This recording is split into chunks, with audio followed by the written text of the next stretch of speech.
Video na lang pala ako. Nahukay ko na naman tong bahay ng anay.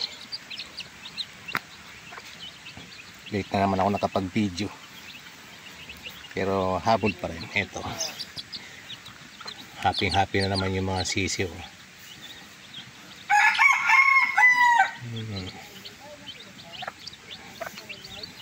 Hindi makalapit tong isa, kawawa naman. Dadalhan ko na lang ng mga mapagpapilian, pero sila nauna kanina. Di ba na, si Gundina kayo nauna dito. Busog na busog na yung mga sisiw. At yung isa mahina.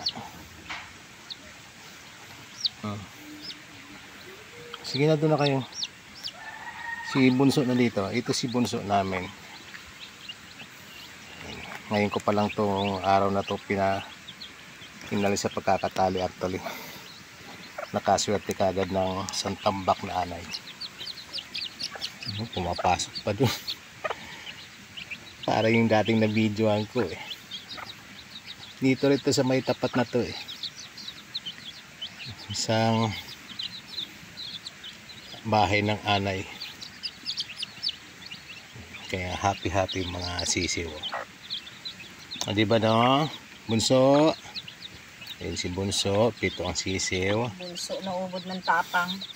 Ito 6 to 5 pala. 5 yung anak nito. Nawala na yung 2.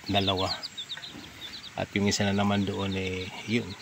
Mukhang Bigla siyang mahina. mukhang di na naman makakasurvive. Ganun talaga. 2 na lang masigla. Bakit nagkaganyan siya? So ito kay Bunso ang sana nga marami to. Diba? Natigil tuloy yung trabaho. Hindi ako nakagwantes pero try ko nga dukutin. Nangangagat yung mga anay. Yung mga gwardyang anay.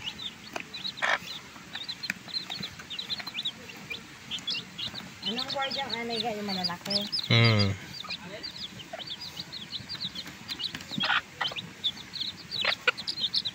Alis.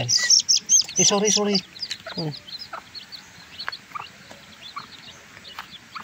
Sorry. Doon na balik na doon.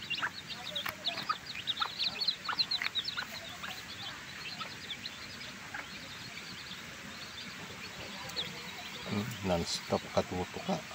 Happy. Buti nga nakapag-video ako, walang nagpapatugtog, walang kumakanta, walang problema sa copyright.